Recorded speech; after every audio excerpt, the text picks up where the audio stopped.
Birds, I love your singing, but please shut up. This is the only place I can record right now.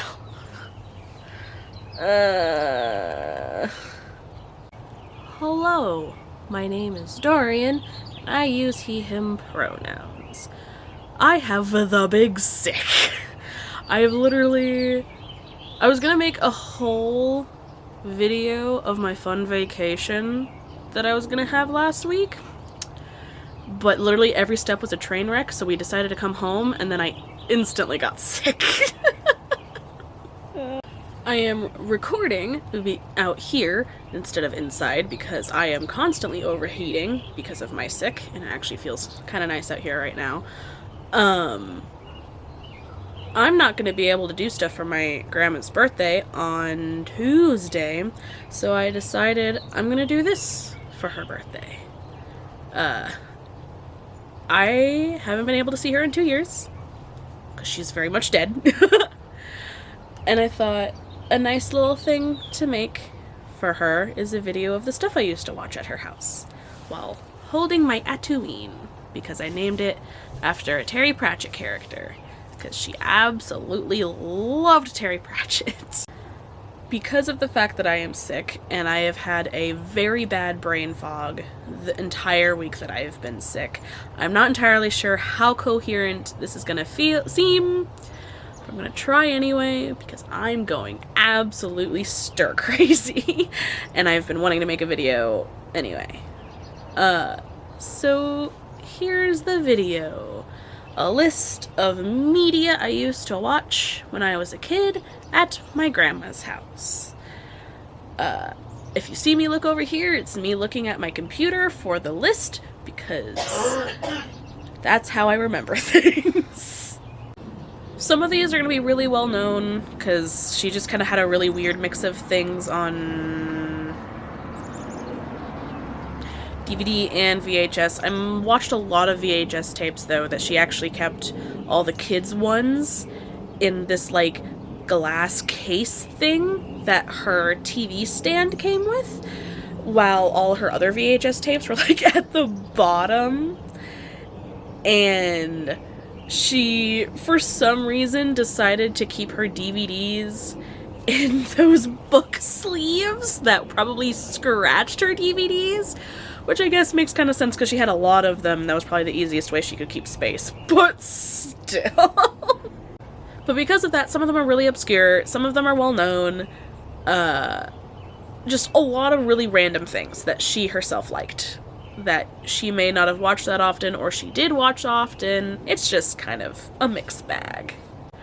In no particular order, one of the more well-known movies that I watched at her house was Flubber, that Robin Williams movie that was a remake of, like, a movie from the 60s or 70s, I think, of the same name, where a scientist makes green sentient goo, and then his life kind of collapses. I really liked this movie. I'm not sure why. I think it was the dancing goo. It was really funny to me for some reason. There was something about it. My little stim toy. He keeps the hands occupied while they have something to hug. He's very comforting. There's not really much else to say about the movie, because I'm pretty sure it's more well known because of the fact that it's a Robin Williams movie. So, Flubber. The second one, again, not in any particular order, it's just the way I decided to format it for my brain, was Men in Black 2, which I strangely like. I remember liking it more than the first one, even though it's more widely hated. I'm not sure what I liked about it, like, more than the original. For some reason, it just appealed to me more than the first one. I don't know why. It's kind of bad. The other one is another Robin Williams movie called Hook.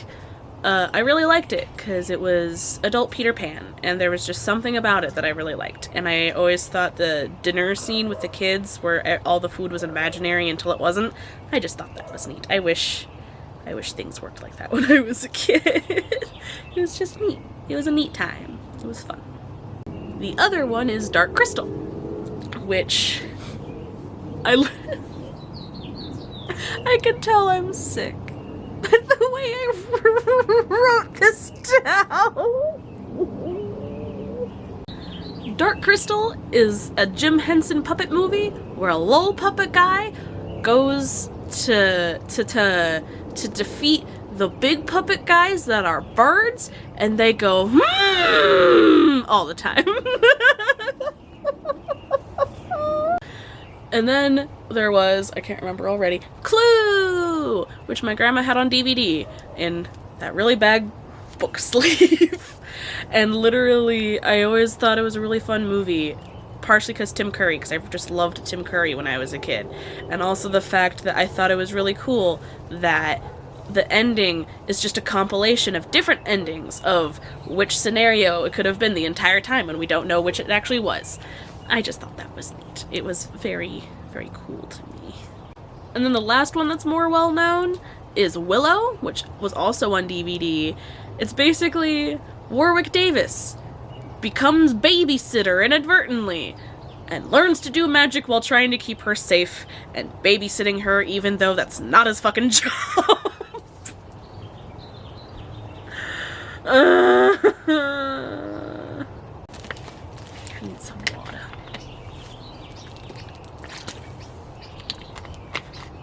These birds are really noisy all this time. I don't know why. Now, these are the more obscure things that I feel like are either going to be very hit or miss, or just no one's not gonna know, like, at all. The first one is Hogfather, which, again, my grandma just really fucking loved Terry Pratchett books. She owned every single book in the Discworld series until she gave them to me, which are now in storage, and I'm pretty sure they're ruined. It's a long story. But, so she loved them, which is, again, why I named this little guy Tatooine, like the turtle from space in the books. And the Hogfather is a Terry Pratchett story. It's literally, Hogfather is their equivalent of Santa, and in the story, Death needs to take over being Hogfather because some stuff has happened to him, while his granddaughter Susan goes and figures out what happened to Hogfather. It's great. Literally, there is a, like, I think it's 4-panel comic strip that's vertical, not horizontal, that has, like, a skeleton wearing a Santa suit, and these parents are really mad that he gave a kid a sword, and he basically tells them that, like, it's educational, and they ask, what if she hurts herself? It will be a good learning experience. That is word for word from Hogfather. Like, that comic strip isn't a made-up thing someone thought of one day. It is literally a comic strip adaptation of a scene from the Hogfather book and movie. Well, it was a TV series that got, like, edited disc-wise to be a movie, but still. I kind of want to just do a whole video only on Hogfather, because I loved it so much when I was a kid, and I only ever got to watch it because she rented it from the library. Or not rented, borrowed it from the library. And so she had it for a little while, and I wanted to watch it at her house, and then eventually she would have to give it back. And I literally haven't seen it for years since then, until like a couple years ago when I convinced my girlfriend to watch it with me for Christmas, and she decided it herself that it is now a Christmas staple for us. So now I just really need to buy a physical copy of it. The next one is Thief and the Cobbler, which is a little more obscure. It's really hard to explain the plot because I haven't been able to see it in a really long time. It also had a really troubled production, so like it got re-edited in different ways for whatever they thought worked at the time, or like what the movie company thought was better at the time, which we all know isn't necessarily correct. But basically a cobbler gets hired to, oh god, fix a princess's shoe, and then shenanigans happen, and then there's this really weird side plot with a thief who's trying to steal stuff from the kingdom, and he ends up saving the day by accident. It's weird. It's a really weird movie, and the fact that it had to be constantly re-edited because of the movie company and all this other stuff, did not help. It's very muddled. The music's not great from what I remember. I still kind of liked it when I was a kid, though. I think a lot of it was due to the animation. The animation is really cool. It's like a giant MC Escher painting in animation. It's so cool. Also has Vincent Price as the villain. Like, even if it's a bad movie, you can't go wrong. My grandma actually owned it on VHS, and I'm pretty sure the version she had was probably the Miramax version. But I'm unsure, because I don't know if my aunts even still have her VHS tapes anymore. I kind of want to see if they do, though, because that'd be cool. I was also very gay for the main character, Tack. It was, like, voiced by Matthew Broderick. And then another really obscure one is Princess and the Goblin. Literally, I have not been able to see this since watching it at my grandma's house. All I can remember is Princess has fairy godmother who gives her magic gold thread that helps her navigate things until she gets to catacombs under her castle where goblins live and are trying to take over the kingdom. And then the Goblin King or Prince or something tries to marry her and it doesn't work. So the peasant boy from up above that she likes has to save her. And then together they save the kingdom? I literally had to look this movie up, like, online, because I could not remember much from it at all. And it turned out to be a partially Hungarian-made movie adapted from a book of the same name, and it got released in 1994, at least in the US. And I also think it's really fucking funny because I didn't know it was such an obscure movie, because literally I went to my local half-price books and I asked them how much it would cost to ship it to their location, and then I found out it would cost too much money for myself at the time, so I was walking away after saying, oh no, I'm fine for right now then, thank you for letting me know how much it would cost. And as I was walking away, I heard this one person working there turn and talk to the person who was helping me and go, what the fuck is Princess and the Goblin? Which, honestly, fair. Apparently it's not a well-known movie. And then there is Ghost and Mr. Chicken, which literally all I can remember about it is my grandma had it on DVD, and it's a Don Knotts movie about a guy who I think is trying to impress a lady, and so he decides to go to a haunted house and investigate it. Like, not a haunted house like one I used to work at, more like a thing kids look at and go, don't go there, that house is haunted. One of those. And he goes to investigate it, I guess, for some reason. I remember really liking it as a kid, but I'm not sure why at all. It's an old as fuck movie. Did I write down how old it's from? It's from the 60s with Don Knotts, so it's very old. The next movie is like a fucking fever dream for me because I only watched it once on VHS at my grandma's house. The way I remember a lot of things when I was growing up is based off of where either I was living or where my grandparents were living. And so all I know is she was living in the Chehalis Centralia area, and I think she was like deep cleaning the living room or something, so she was letting me watch movies in her room instead while she was cleaning. So I grabbed Puss in Boots on VHS, put it in, and it was this weird, I think, musical about Puss in Boots who was helping this like teenage kid who looked like an adult because it's an old movie and it was probably played by an adult, and he could like become a human briefly to help out the kid. It's very strange. I barely remember anything about it. I literally had to look it up, and I found out it's a movie from the 80s where Christopher Walken fucking plays Puss.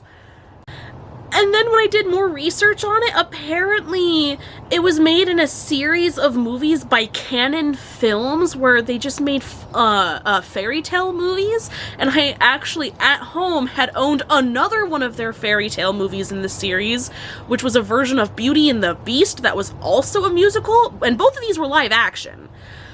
And, like, it's weird. And I had no clue the two of them were connected at all until I was doing research on both of the movies, because I was looking up research for the Puss in Boots movie separately, and then I was doing research on the Beauty and the Beast movie separately, because I didn't realize they were connected, and I fucking found out that they were made in the same series by Canon. Like, how does that even happen? How did I just not realize that? Oh, wait, no, because I only watched it once on VHS, like, when I was a child, so I didn't think about it. Never mind. And then there was Once Upon a Mattress, which... very strange movie. I don't know why I even liked it. Like, I rewatched it because it got added to Disney Plus, because it's a princess movie. It is basically an adaptation of Princess and the Pea, which this version of Princess and the Pea is adapted from a book of the same name of Once Upon a Mattress. And basically it's a musical with really weird star-studded cast of, like, the prince and princess being, like, in their 40s. And yet Carol Burnett is the mom that's just super overbearing and doesn't want him to marry anyone because she's his baby. It's weird. Wait. Ma! Why did I like Once Upon a Mattress? Is it literally only because it was a musical? And then not Weird Dinosaurs. We're Back, A Dinosaur Story, which is an animated movie which I don't know if it's adapted for anything or anything, but it's basically a scientist guy goes and kidnaps dinosaurs and feeds them brain cereal so they're smart and intelligent, and he transports them to modern day so that kids can meet their favorite dinosaurs for some reason. And then things get out of hand because of his weird rival that works in a circus, that the circus is, like, made to traumatize people and children. And all I remember is the villain had, like, a screw in his eye. And I think his name was actually Screw Eye or something. And weird horror movie-like stuff happens whenever he's involved in the movie. It was weird. I just liked it because it was animated and it had dinosaurs, I think. And then another thing that I don't think I watched, like, a lot of them. Thanks, Plane. But it was the Highlander TV show, and I like watched bits and pieces of it because my grandpa had, like, all of the seasons in individual box sets, and I thought it was really cool because each box set was one of those types where basically the spines would line up in order to show, like, a really big picture of, like, the main character or something from the show. And it's as far as I know, it's like either a continuation or an adaptation of the Highlander lore in general, and, like, the main character is also a McCloud. I don't know. I don't remember insanely liking it. I just remember thinking it was interesting and that I watched it at my grandparents' house.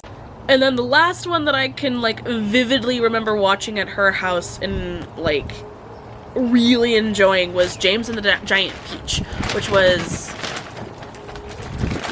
Can you not? The last one was James and the Giant Peach.